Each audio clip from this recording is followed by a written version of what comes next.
Hello दोस्तों, video में आपका स्वागत है। मैं हूं राकेश कुमार और आप देख रहे हैं GIS NCERT। दोस्तों, आज हम हल करने वाले हैं कक्षा 9 के गणित विषय की प्रश्नावली 11.3 के क्वेश्चन नंबर 1 से लेके क्वेश्चन नंबर 5 तक। ठीक है, बाकी इससे पहली जो प्रश्नावली है उसको मैंने इससे पहली वीडियो में हल करके बताया है। अगर आपने अभी तक वह वीडियो नहीं देखी है तो ऊपर आई बटन पर आपको उस वीडियो का लिंक मिल जाएगा, आप लिंक पर क्लिक करके उस वीडियो को देख सकते हैं। ठीक है, तो चलिए फिलहाल आज की वीडियो को शुरू करते हैं।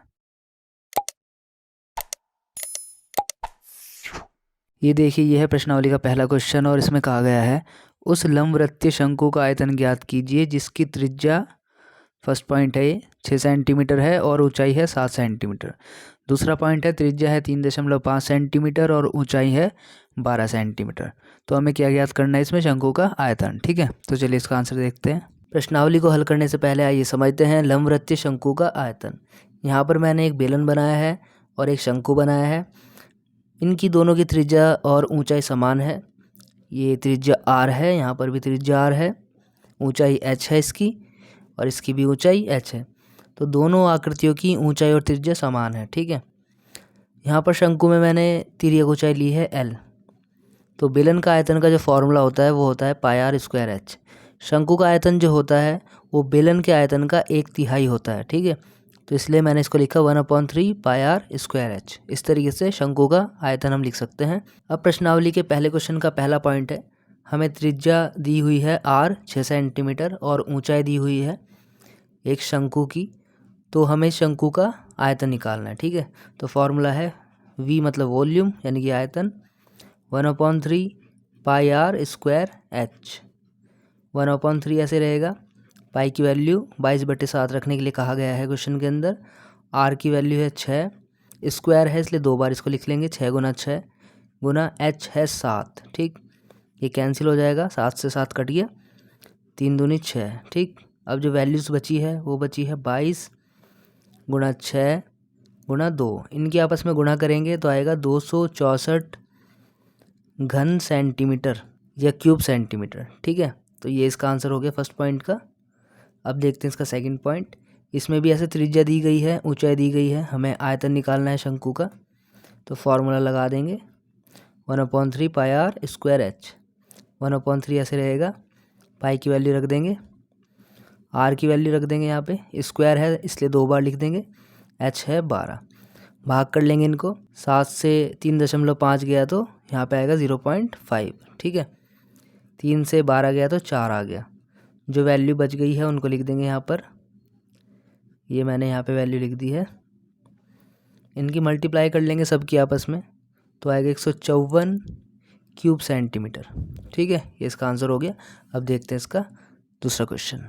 अब देखिए, ये है प्रश्नावली का दूसरा क्वेश्चन और इसमें कहा गया है शंकु के आकार के उस बर्तन की लीटरों में धारिता ज्ञात कीजिए।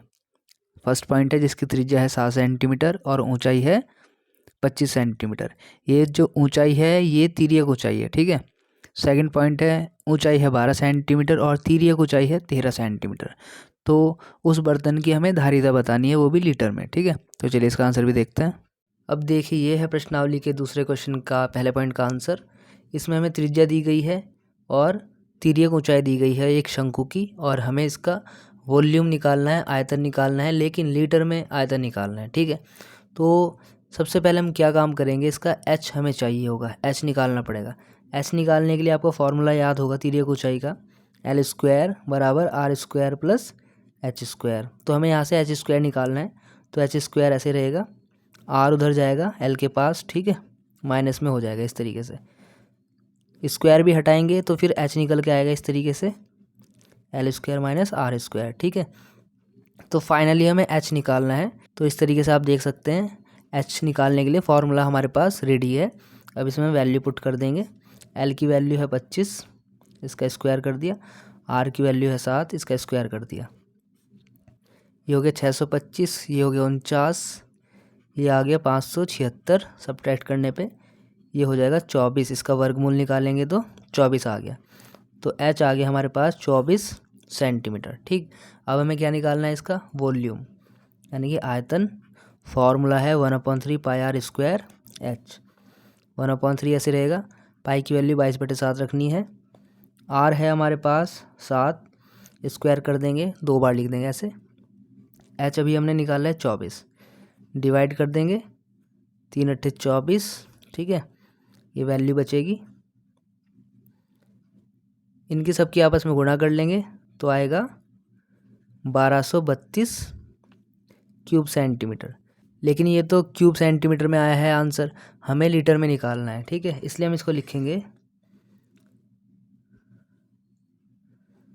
1232 को भाग कर देंगे हम 1000 से।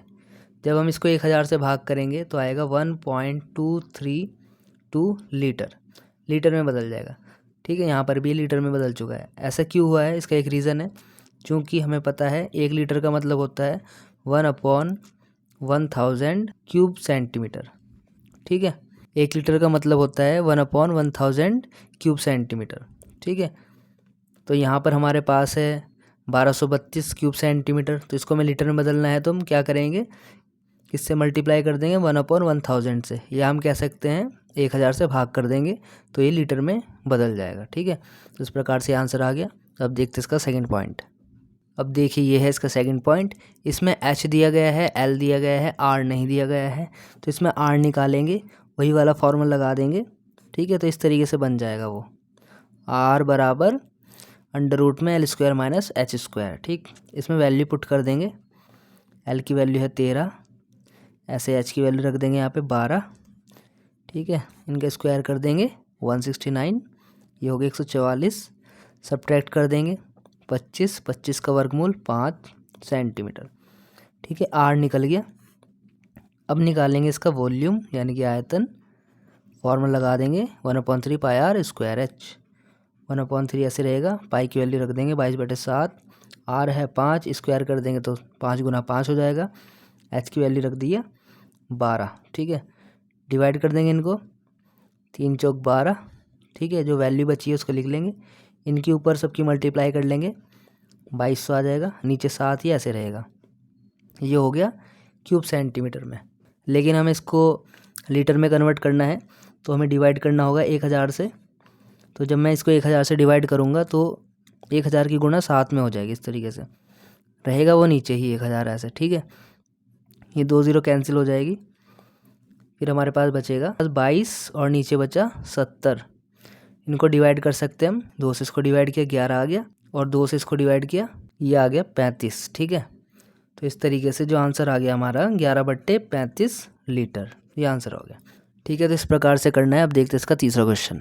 अब देखिए ये है प्रश्नावली का तीसरा क्वेश्चन, और इसमें कहा गया है एक शंकु की ऊंचाई 15 सेंटीमीटर है, यदि इसका आयतन है 1570 घन सेंटीमीटर, तो इसके आधार की त्रिज्या ज्ञात कीजिए। पाई का प्रयोग करना है हमें यहाँ पे 3.14, ठीक है। अब देखिए ये है प्रश्नावली के तीसरे क्वेश्चन का आंसर। इसमें ऊंचाई दी गई है, इस बार वॉल्यूम भी दे दिया है, आर निकालना है, ठीक है। तो फॉर्मूला वही है, V बराबर 1/3 πr²h।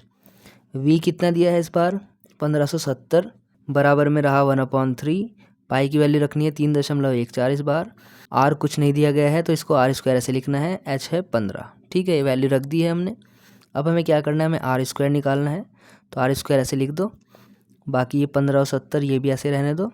अब जो इधर वाली वैल्यूज़ थी r² के साथ वो सारी उधर चली जाएगी, ठीक है।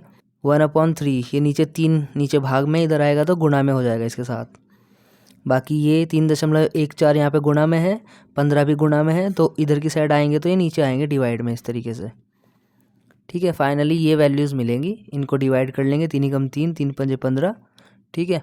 फिर इस 5 से इसको डिवाइड कर लेंगे, 5 × 5 5 × 15, फिर 5 × 5 और 5 × 4 = 20, यहाँ पे आ जाएगा 314। अगली लाइन में जो वैल्यू बचेगी ये बच गई है कुछ इस प्रकार से, पॉइंट हटाएंगे यहाँ पे से तो ऊपर आ जाएगी 2 0, ये नीचे 314 ऐसे रह गया। इसको डिवाइड कर देंगे तो आ जाएगा 100। हमें आर निकालना है, यहाँ से स्क्वायर हटाएंगे इधर रूट में आ जाएगा, 100 का वर्गमूल 10, ठीक है। ये निकल गया, आर निकल गया हमारा 10 सेंटीमीटर, ठीक। ये इसका आंसर आ गया। अब देखते हैं इसका चौथा क्वेश्चन। अब देखिए ये है प्रश्नावली का चौथा क्वेश्चन, और इसमें कहा गया है यदि 9 सेंटीमीटर ऊंचाई वाले एक लंबवृत्तीय शंकु का आयतन 48 पाई सेंटीमीटर क्यूब है तो इसके आधार का व्यास ज्ञात कीजिए, ठीक है। तो चलिए इसका आंसर भी देखते हैं। देखिए ये है प्रश्नावली का चौथा क्वेश्चन और इसमें हमें ऊंचाई दी गई है, आयतन दिया गया है, इस बार हमें व्यास ज्ञात करना है। ठीक है, तो फॉर्मूला लगा देंगे 1/3 पाई आर स्क्वायर एच, ये आयतन का फॉर्मूला है, बराबर वी लिख देंगे 1/3 पाई आर स्क्वायर, यहाँ पे एच की जगह वैल्यू रख देंगे 9, बराबर वी है हमारे पास 48 पाई। ठीक है, अब देखो पाई से पाई तो कैंसिल हो गया। ठीक, और यहाँ पर जो वैल्यू बच गई है आर स्क्वायर ऐसे लिख देंगे, ये इधर बच गया 48, 3 यहाँ पर नीचे भाग में इधर आएगा गुणा में, और 9 यहाँ पर गुणा में इधर आएगा ये नीचे भाग में, इनको भाग कर देंगे। ठीक है, ये कट गया 3 से, 3 तिया 9 और 3 से इसको भाग कर देंगे 16, और इस 3 से कट गया ये 3, तो बच गया आर स्क्वायर बराबर 16। स्क्वायर हटाएंगे तो यहाँ पे आएगा रूट 16 का वर्गमूल हो जाएगा 4। ठीक है, ये निकल गया 4 सेंटीमीटर। हमें निकालना है इसका व्यास यानी कि डी, ये हो जाएगा 2r यानी कि त्रिज्या का दुगुना 2 × r यानी कि 8 सेंटीमीटर। ठीक है, ये इसका आंसर हो गया। अब देखते हैं इसका पांचवा क्वेश्चन। अब देखिए ये है प्रश्नावली का पांचवा क्वेश्चन और इसमें कहा गया है ऊपरी व्यास है 3.5 मीटर वाले एक शंकु के आकार का एक गड्ढा है, ठीक है, जो कि 12 मीटर गहरा है, इसकी धारिता किलोलीटर में ज्ञात कीजिए। तो शंकु मान के चलो कि एक शंकु है जिसकी ये गहराई मतलब h दे दिया, ऊंचाई दे दिया, ये व्यास दे दिया, तो हमें क्या ज्ञात करना है उसका आयतन। ठीक है, और उस आयतन को हमें किलोलीटर में ज्ञात करना है। ठीक, तो चलिए इसका आंसर भी देखते हैं। अब देखिए यह है पांचवें क्वेश्चन का आंसर। इसमें डी दिया गया है 3.5 मीटर, इसलिए हम इसकी त्रिज्या निकाल देंगे 2 से इसको भाग करके। ठीक है, ये निकल गई त्रिज्या। इसमें ऊंचाई भी दी गई है h जो कि है 12 मीटर, और हमें इसमें फाइंड करना है इसका वॉल्यूम किलोलीटर में। ठीक है, तो वॉल्यूम का फॉर्मूला लिख देंगे 1/3 पाई आर स्क्वायर एच। 1/3 पाई की वैल्यू रखनी है 22/7, आर हमें दिया गया है 3.5/2 गुणा 3.5/2, इसका स्क्वायर कर दिया हमने, और एच है 12। डिवाइड कर लेंगे 2 × 12, 2 × 2, 2 × 6। ठीक, इसको डिवाइड करेंगे 0.5 आ जाएगा, और ये 3 इससे कैंसिल हो गया। जो वैल्यू बची है उनको लिख लेंगे ऐसे। ठीक है, ये वैल्यू हमने यहाँ पे लिख ली है, नीचे कुछ नहीं है, इनकी मल्टीप्लाई कर देंगे वापस में, मल्टीप्लाई करके आएगा 38.5 क्यूब मीटर। ठीक, अब ये क्यूब मीटर में है, हमें बदलना है इसको किलोलीटर में, तो लिखेंगे यहाँ पर 38.5 किलोलीटर आंसर। अब ये यहाँ पर क्यूब मीटर को हमने 38.5 किलोलीटर में क्यों लिखा है, क्योंकि 1 क्यूब मीटर का मतलब होता है 1000 लीटर। ठीक है, और 1 क्यूब मीटर को हम लिख सकते हैं 1 किलो लीटर, यानी कि यहाँ पे 38.5 क्यूब मीटर है, और 1 क्यूब मीटर को हम 1 किलो लीटर बोलते हैं, तो इसलिए किससे मल्टीप्लाई करनी है, सिर्फ 1 से। 38.5 क्यूब मीटर में 1 से मल्टीप्लाई करेंगे तो क्या हो जाएगा 38.5 किलो लीटर। अब चूँकि 1 क्यूब मीटर का मतलब 1 किलो लीटर, इसलिए इतने क्यूब मीटर का मतलब इतने ही किलो लीटर हो जाएगा, कोई चेंजेस उसमें नहीं होगा, सिर्फ यूनिट बदल जाएगी। ठीक है, तो इस प्रकार से आंसर हो गया, और यहाँ तक क्वेश्चन कंप्लीट हुए। बाकी क्वेश्चन करेंगे अगली वीडियो में, तब तक के लिए bye, take care, thanks for watching.